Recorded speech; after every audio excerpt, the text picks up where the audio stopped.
combines high fashion with espionage, turning every suit, gown, and shadow into a symbol of mystery. From private jets to penthouse rooftops, the camera captures a world of wealth and secrecy, and within it, a love story bound by danger. The story of the Thomas Crown affair unfolds not as a simple tale of crime and romance, but as a sophisticated exploration of intellect, risk, desire, and the intoxicating game of cat and mouse between two equally matched adversaries. At its core, the movie thrives on the interplay between power and vulnerability, showing how a life engineered for perfection can be both thrilling and isolating. Thomas Crown himself is a man who lives above the ordinary rhythms of life. A billionaire whose wealth has insulated him from the anxieties that plague most people, yet only deepens his craving for challenge and mystery. From the very beginning, there is a sense that Crown is not merely playing with art or wealth, but with the very idea of self-definition and freedom. Using his resources to craft a life that defies predictability, Crown's world is one of luxury and precision, yet it is also one of remarkable emptiness. He moves through towering offices and lavish social events with a quiet confidence that suggests he has seen and mastered everything life has to offer. His wealth gives him options most people can only dream of, but it also distances him from the spontaneous pulse of human connection. Where others find meaning in stability and routine, he finds himself bored, craving complexity in a world that often seems too predictable. His daring art heists are not driven by necessity, but by the desire to inject risk into a life otherwise governed by comfort.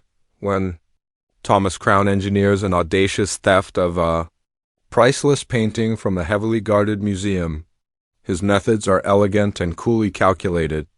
The theft is not just about the object itself, but about the performance of the crime, the choreography of surveillance systems, misdirection, and flawless timing. Each decision he makes during the operation reflects not only his intellect, but his desire to test the limits of his own abilities. The success of the heist is not merely a display of wealth or cunning, but a signal that Crown's pursuit is as much psychological as it is practical. For him, the challenge lies in mastering the unexpected. The theft naturally draws the attention of law enforcement and insurance investigators, but the one who becomes central to Crown's journey is the brilliant and captivating investigator who begins to untangle the clues of the crime. Her presence introduces a new element into the story, one that shifts Crown's pursuit from abstract thrill to personal engagement.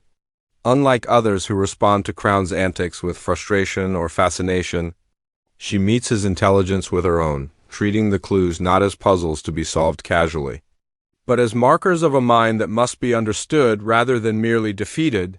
Their interaction is electric, defined by mutual respect and an unspoken understanding that they are engaged in a game neither of them fully controls. Where Crown uses wealth and power to shape his environment, she uses insight, intuition, and experience to navigate the world. Together, they become locked in a dynamic that is not merely adversarial, but deeply engaging, exposing vulnerabilities that neither expected to reveal. Crown, accustomed to controlling every variable, finds himself intrigued by someone who refuses to be manipulated.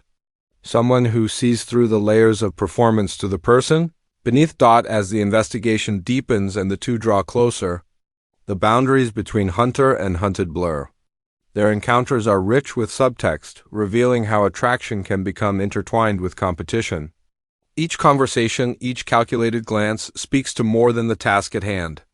It speaks to a recognition of shared loneliness beneath their respective facades. The sophistication of their dance elevates the story beyond a simple heist movie into something more intimate and psychologically rich. Their relationship becomes a mirror, reflecting back to each what they have hidden from themselves, Crown's yearning for connection, and the investigator's desire to be seen not just as a professional, but as someone capable of passion and risk. The tension is heightened not just by the intellectual cat and mouse, but by the emotional stakes. Both characters must confront what they are willing to risk, not just in terms of safety or reputation, but in terms of their understanding of self. For Crown, the stakes are the thrill of the chase. For her, the danger lies in how far she is willing to trust a man whose life is built on secrets and calculated risks.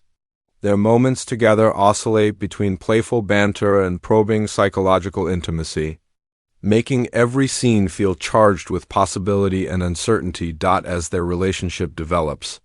The film uses the art itself as a metaphor for perception and value. The painting that Crown steals is not merely a valuable object, but a symbol of beauty, interpretation, and subjective worth.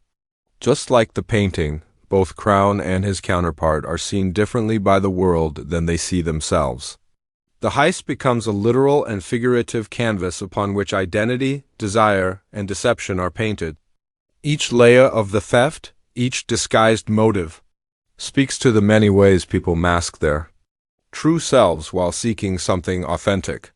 Beneath the surface, the film's pacing mirrors the cadence of a psychological dual moments of calculated restraint.